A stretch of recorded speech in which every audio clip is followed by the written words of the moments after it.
The coach was drawn up in front of the Golden Boar the following morning. Miss Marple had come down and was saying good-bye to various friends.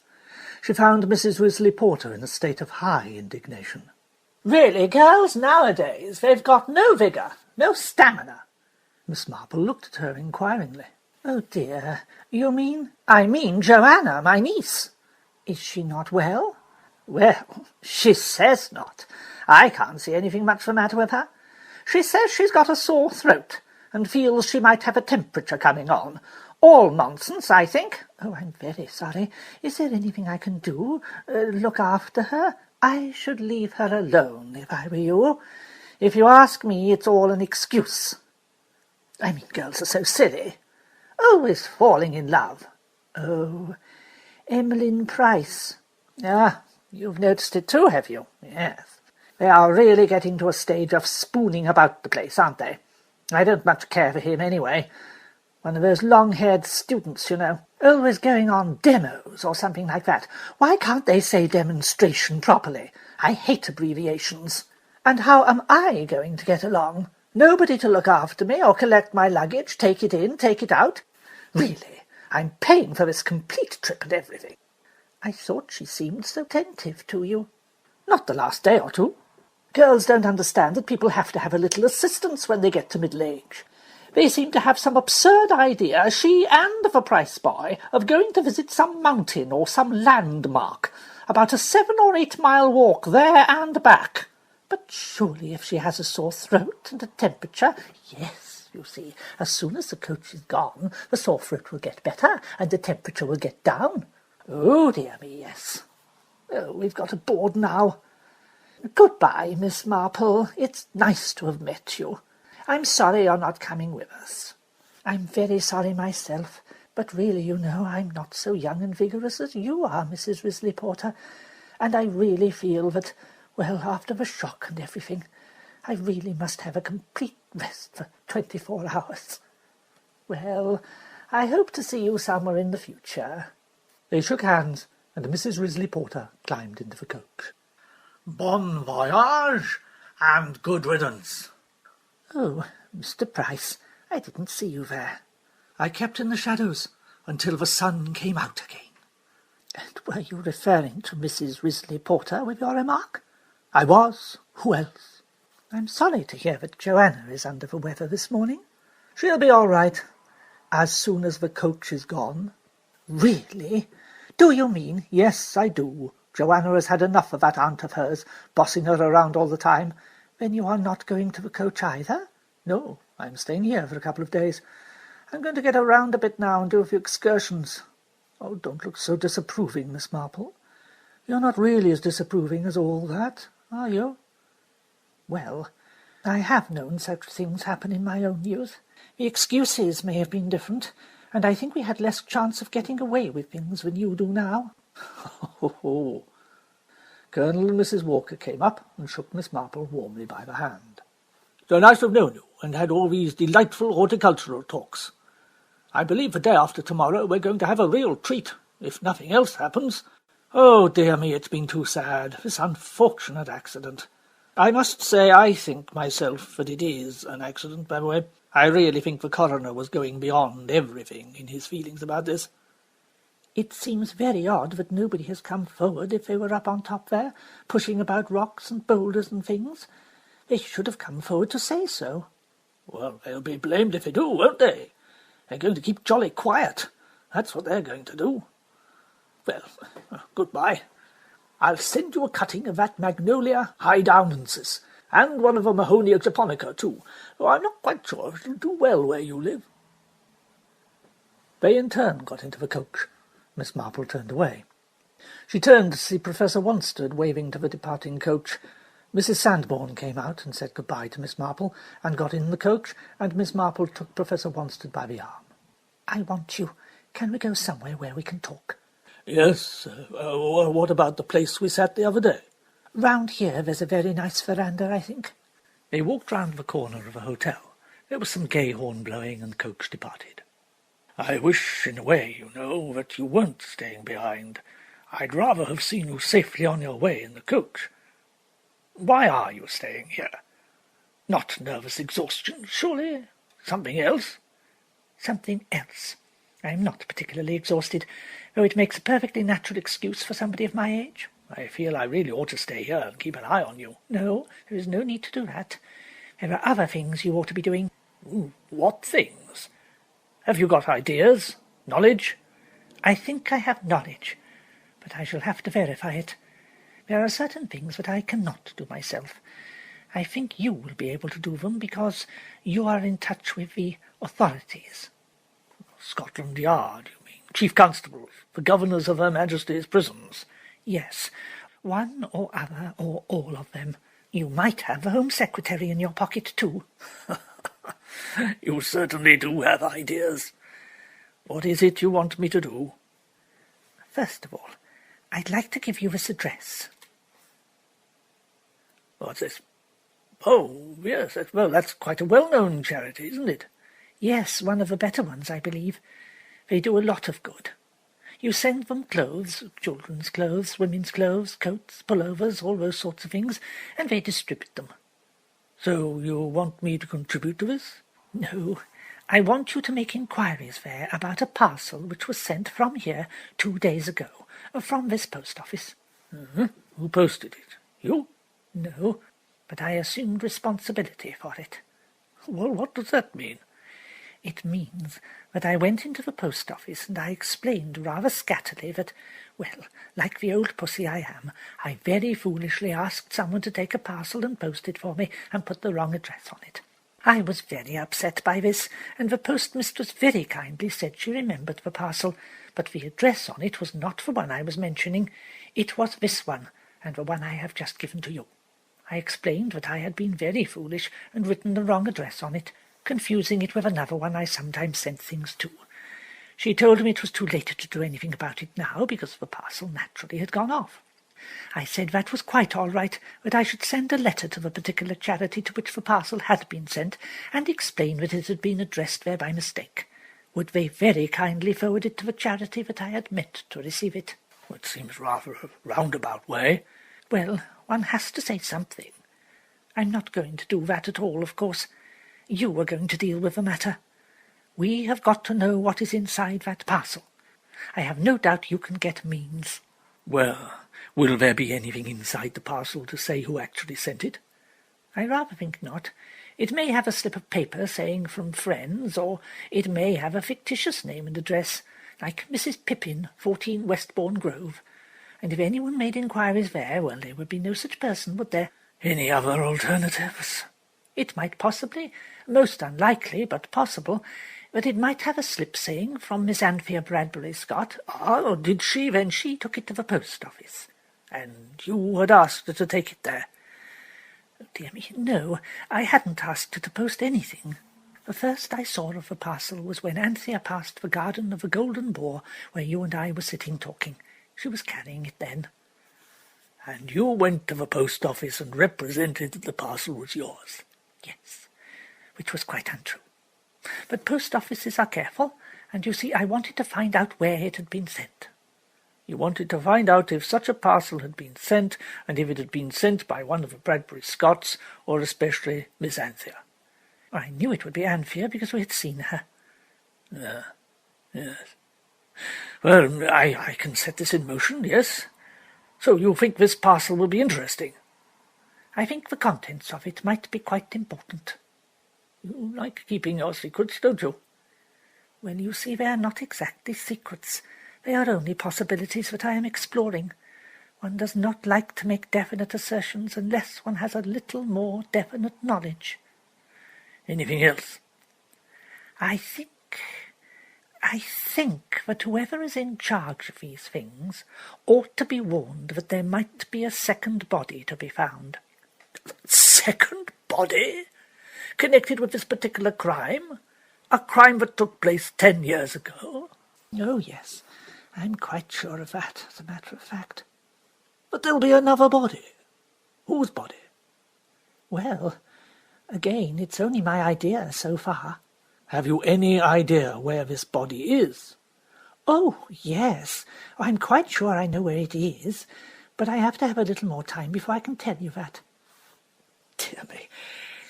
What kind of body is it, Miss Marple? A man's, a woman's, a child's, a girl's? There is another girl missing, a girl called Nora Broad. She disappeared from here and was never heard of again. Yes, I think her body might be in a particular place. You know, the more you say, the less I like leaving you here. You're having all these ideas and, well, you're possibly doing something foolish. Either it is all nonsense, you mean? No, I don't. I mean, but either you know too much, which might be dangerous, and I think I'm going to stay here to keep an eye on you. No, you are not. You have got to go to London and set certain things moving. You spoke as though you knew a good deal now, Miss Marple. I think I do know a good deal now, but I have got to be sure. Yes, but if you make sure, that may be the last thing you do. We don't want a third body, do we? Yours.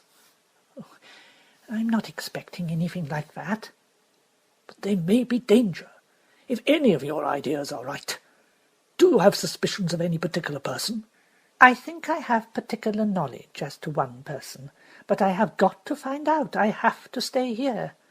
You asked me once if I felt an atmosphere of evil. Well, yes, I do, and that atmosphere is here, an atmosphere of evil, or danger, if you like, and of great unhappiness, and fear. I have got to do something about it, the best I can do. But an old woman like me cannot do much. The people who left in the coach, presumably you're not interested in them, since you've let them go, and you're staying here. Why should I be interested in them? Because you said Mr. Raphael had sent you in the coach for a particular reason, and sent you on this tour for a particular reason, and sent you to the old manor house for a particular reason. Very well, then. The death of Elizabeth Temple ties up with someone in the coach. Your remaining here ties up with the old manor house. You're not quite right. There are connections between the two. I want someone to tell me things. Do you think you can make anyone tell you? Oh, I think I might. Now, you will miss your train if you don't go soon. Well, you take care of yourself. I mean to take care of myself. The door into the lounge opened and two people came out, Miss Cook and Miss Barrow. Hello, I thought you two'd got off in the coach. We changed our minds at the last moment. You know, we've just discovered that there are some very agreeable walks near here, one or two places that I'm anxious to see. A church with a very unusual Saxon front, and only 4 or 5 miles away, quite easily reached by the local bus, I think. You see, it's not only houses and gardens. I'm very interested in church architecture. Yes, so am I. There's also Finley Park, very fine piece of horticultural planting. It's not far from here either. We really thought it would be much pleasanter to stay here for a day or two. You're staying at the Golden Boar? Yes, we were fortunate enough to be able to get a very nice double room. Really a better one than the one we've had the last few days. You will miss your train? Yes. I do wish that you... I shall be quite all right. Such a kind man, who really takes so much care of me. I might be a great aunt of his or something like that. It's been a great shock, hasn't it? said Miss Cook. "Perhaps you may like to come with us when we go to St. Martin's in the Grove." "Oh, you're very kind, but I don't think today I shall feel quite strong enough for expeditions. Perhaps tomorrow, if there is anything interesting to see." "Well, we must leave you then." Miss Marple smiled at them both and went into the hotel. Having had a very agreeable lunch in the dining-room, I went out onto the terrace to drink my coffee. I was just sipping a second cup when a tall, thin figure came striding up the steps and approached me. It was Anthea Bradbury Scott. "Oh, Miss Marple, we've only just heard. We thought you were going with a tour. We'd no idea you were staying on. Both Clotilde and Lavinia sent me here to say we do so hope you will come back to the manor house. Do stay with us. I'm sure it'll be nicer for you there. There are so many people coming and going here, always, especially over the weekend and things like that. We'd be very, very glad we would, if you would come back to us." "Oh, it's so kind of you, really very kind. But I mean, it was only going to be a 2-day visit. I meant to go off with the coach, and if it hadn't been for this very, very tragic accident, I just felt I couldn't go on any longer. I thought I must have at least one night's rest." "But it would be so much better if you come to us, then. We'd try and make you comfortable." "Oh, there's no question of that. I was extremely comfortable staying with you. Oh, yes, I did enjoy it very much. Such a beautiful house, and all your things are so nice. Your china and glass and furniture. It is a pleasure to be in a home and not a hotel." "Then you must come with me now. You really must. I can go and pack your things for you." "Oh, well, that's very kind of you, but I can do that myself." "Well, I shall come and help you." "That's so very kind." We went up to my bedroom, where Anthea packed in a rather slapdash manner. I only had a few belongings with me, so it didn't take long. But really, I do have my own way of folding things, and I did have to bite my lip and keep an air of complacency. Really, she can't fold anything properly. Porter, would you carry these round the corner to the old manor house?" I tipped the poor porter adequately, and made some rather fussy little speeches of thanks and pleasure as I rejoined the sisters. The 3 sisters. Here we are again, I thought as I sat in the drawing-room. I closed my eyes for a moment, breathing rather fast. I did appear to be somewhat out of breath. I suppose it is only natural at my age. After all, Anthea and the hotel porter set rather a fast pace. But I think really I was trying to acquire, through my closed eyes, what the feeling is that I have on coming into the house. Is it something sinister? Not so much sinister, perhaps, as unhappy. Yes, deep unhappiness. It is almost frightening in its intensity. I opened my eyes. Mrs. Glynn had just come in, bearing an afternoon tray. She looked as she always looked, comfortable, no particular emotions or feelings, perhaps almost too devoid of them. Maybe she had accustomed herself, perhaps through a life of some stress and difficulty, to now show nothing to the outer world, and keep a reserve, let no one know what her inner feelings are. Then there is Clotilde. She still has a Clytemnestra look. Well, she has certainly not murdered her husband, for she never had one to murder. It seems unlikely she murdered the girl to whom she had such an extremely strong attachment. No, that I felt quite sure was not the case. I had seen how the tears welled from Clotilde's eyes when the death of Verity was mentioned. So, what about Anthea? Anthea, who took the cardboard box to the post office. Anthea, who came to fetch me.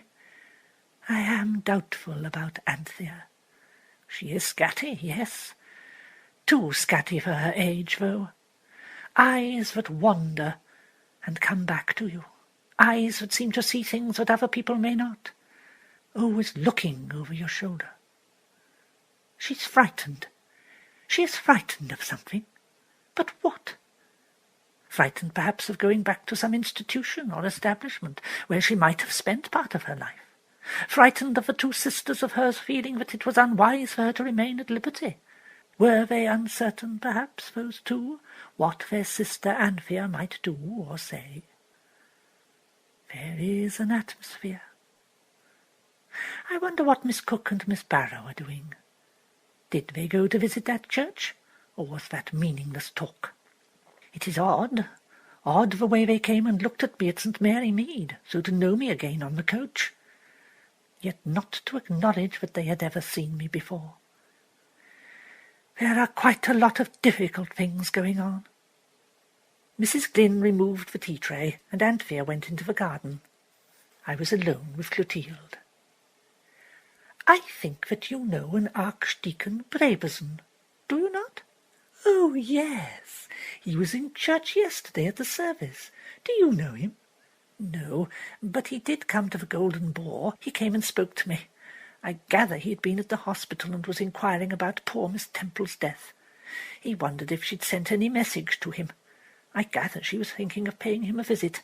But, of course, I told him that although I did go there in case I could do anything, there was nothing that could be done, except to sit by poor Miss Temple's bed. She was unconscious, you know. I could have done nothing to help her. She didn't say anything then, no explanation of what happened.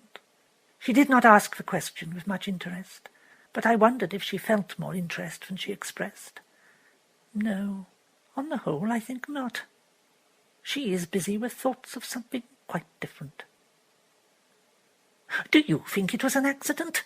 Or do you think there's something in that story that Mrs. Risley Porter's niece told about seeing someone pushing a boulder? Oh, well, I suppose if those two said so, they must have seen it. Yes, they both said so, didn't they? Though not quite in the same terms. Then again, perhaps that's quite natural. You do seem rather intrigued by it. Well, it seems so very unlikely. An unlikely story. Unless what? I just wondered. You just wondered what? Mrs. Glynn came into the room again. We were talking about the accident, or the non-accident. It just seems a very odd story that they told. Suddenly Clotilde looked at me and said, There is something about the atmosphere in this place, something very strange. We've never got over it here. Never since Verity died. It's years, but it doesn't go away. There's always a shadow here. Don't you think so too, Miss Marple? Don't you feel a shadow here? Well, I'm a stranger. It's different for you and your sisters who've lived here and who knew the dead girl. She was, I gather, as the Archdeacon was saying, a very charming and beautiful girl. She was a lovely girl, a dear child, too. And I wish I'd known her better. Of course, I was living abroad at the time. My husband and I came home on leave once, but we were mostly in London. We didn't come down here often. Anthea came in from the garden. She was carrying in her hand a great bunch of lilies. Funeral flowers. I feel that's what we ought to have here today, isn't it? I'll put them in the great jar. Funeral flowers. Anthea, don't do that. It's not right. Anthea looked at Clotilde, and for a moment I thought she was going to comply. But then she said, quite cheerfully, I'll go and put them in water. She went out of the room. Really, said Mrs. Glynn. Anthea, dear, I do think... Clotilde said, She's getting worse. I pretended not to hear. I picked up a small enamel box and looked at it with admiring eyes. She'll probably break a vase now. She went out of the room. You are worried about your sister? Well, yes. She's always been rather unbalanced. She's the youngest, you see, very delicate as a girl. But lately I think she's got definitely worse. She hasn't got any idea, I think, of the gravity of things. She has these silly fits of hysteria, hysterical laughter at things one ought to be serious about. We don't, well, you know, we don't want to send her anywhere. But she ought to have treatment, I think. I don't think she would like to be away from home. This is her home, after all, though sometimes it is very difficult. Life is difficult sometimes. Lavinia talks of going away, going to live abroad again, to Taormina, I think. She was there with her husband a lot. They were very happy. She's been at home with us now for many years, but seems to have this longing to get away and travel. Sometimes I think she does not like being in the same house as Anthea. Oh dear, I have heard of cases like that, where these difficulties arise when a member of a family is not too well. She's afraid of Anthea, definitely afraid of her. And really I keep telling her there's nothing to be afraid of. Anthea's just rather silly at times. You know, queer ideas, says queer things, but I do not think there's any danger. I mean, what do I mean? I don't think she would ever do anything dangerous or strange or queer. There's never been any trouble of that kind, I assume? No, never anything. She gets nervous fits of temper sometimes, takes rather sudden dislikes to people. She's very jealous, you know, over things. Very jealous of a lot of fuss being made over different people. Sometimes I think we would be better off to just sell this house and leave it altogether. It is sad for you, isn't it? I think I can understand it must be very sad, living here and with the memory of the past. You understand that, do you? Yes, I can see that you do. One cannot help it. One's mind goes back to that dear, lovable child. She was like a daughter to me, and she was the daughter of one of my best friends. And she was so intelligent, such a clever girl, and a good artist. She was doing very well with her art training and designing. She was taking up a good deal of designing. I was very proud of her. And then this wretched attachment, this terrible, mentally afflicted boy. You mean Mr. Raphael's son, Michael Raphael? Yes, if only he'd never come here. It just happened that he was staying in this part of the world, and his father suggested he might look us up. He came and had a meal with us. Oh, he could be very charming, but he always had been a sad delinquent, a bad record. He'd been in prison twice, and he had a very bad history with girls. But I never thought that Verity, just infatuation. I suppose it happens to girls of that age. She was infatuated and insisted that everything that had happened to him had not been his fault. You know the kind of things girls say. Everyone's against him. Nobody makes allowances for him. One gets tired of hearing it. Can't one put a little sense into girls? They have not usually very much sense. I agree. She wouldn't listen. I tried to keep him away from the house. I told him he was not to come here any more. That, of course, was stupid. I realized that afterwards. It only meant she went and met him outside the house. I don't know where. They had various meeting places. He used to call for her in his car at an agreed spot and bring her home late at night. Once or twice he did not bring her home until the next day.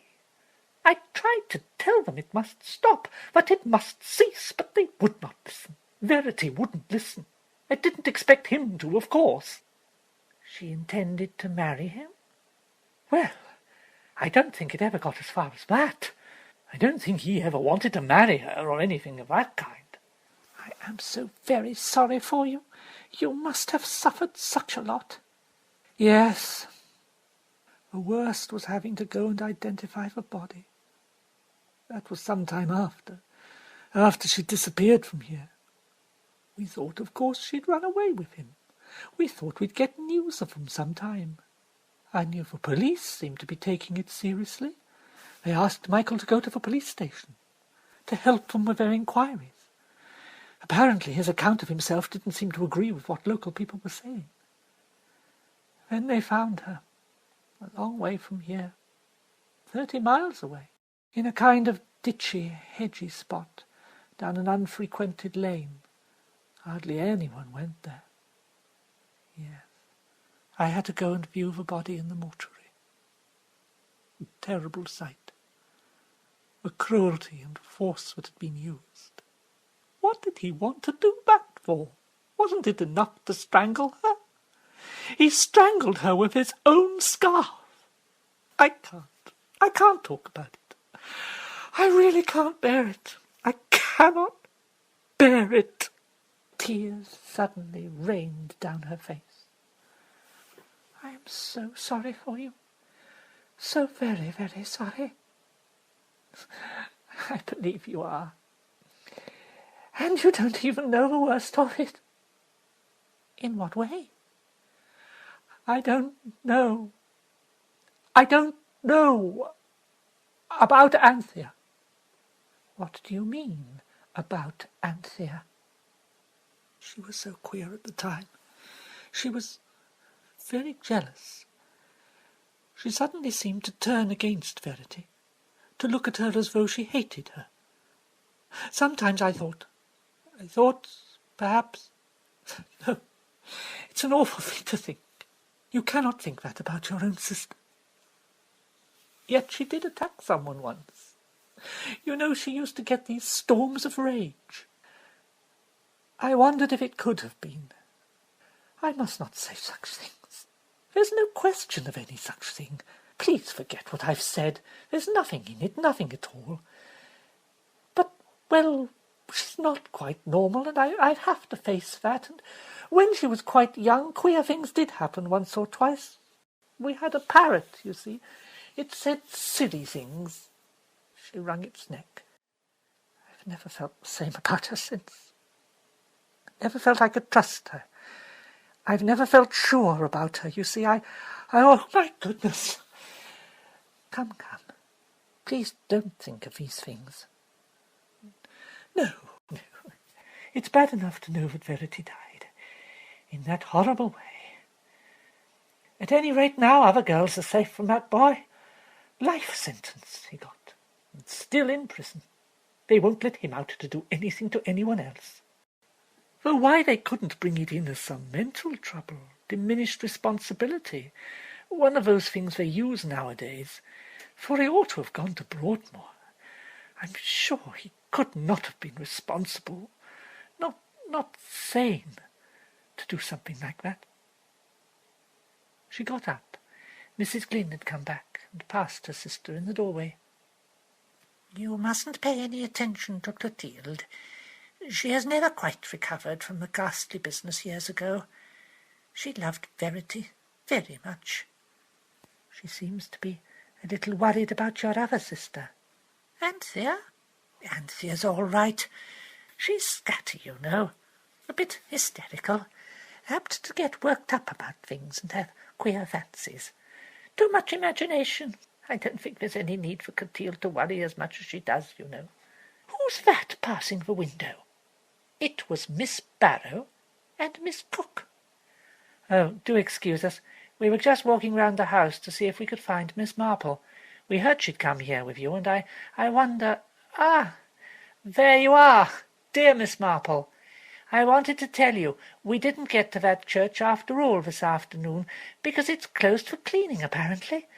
I think we're going to have to give up an expedition today, go on one tomorrow. So I do hope you don't mind us coming in this way. I did ring at the front door bell, but it didn't seem to be ringing." "I'm afraid it doesn't sometimes. It's rather temperamental. Sometimes it rings and sometimes it does not. Do sit down and talk to us a little. I'd no idea you hadn't gone with the coach." "No, we thought we'd do a little sightseeing round here as we got so far, and going with a coach would really be rather painful after what's happened a day or two ago." "You must have some sherry." Mrs. Glynn went out of the room and presently returned. Anthea was with her, quite calm now, bringing glasses and a decanter of sherry. "I can't help wanting to know what really is going to happen in this business. I mean about poor Miss Temple. It seems so very impossible to know what the police think. They still seem to be in charge. I mean, the inquest has been adjourned. Obviously they're not satisfied. I don't know if there's anything in the nature of the wound that's making them suspicious." "I shouldn't think so," said Miss Barrow. "I mean, a blow on the head, bad concussion, well, that came from the boulder. Obvious." I suppose the only point is if the boulder rolled itself down, or somebody else rolled it." "Oh, yes," said Miss Cook.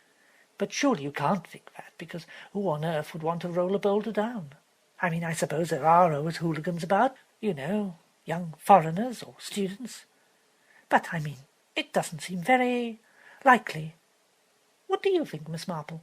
Could it be some random passer-by, or, you mean, could it be one of our fellow travellers?" "Well, I don't know that I mean that exactly, but surely we can't help thinking that. I mean, it is an explanation. If the police seem sure it wasn't an accident, it must have been done by somebody, and Miss Temple was a stranger to this place here.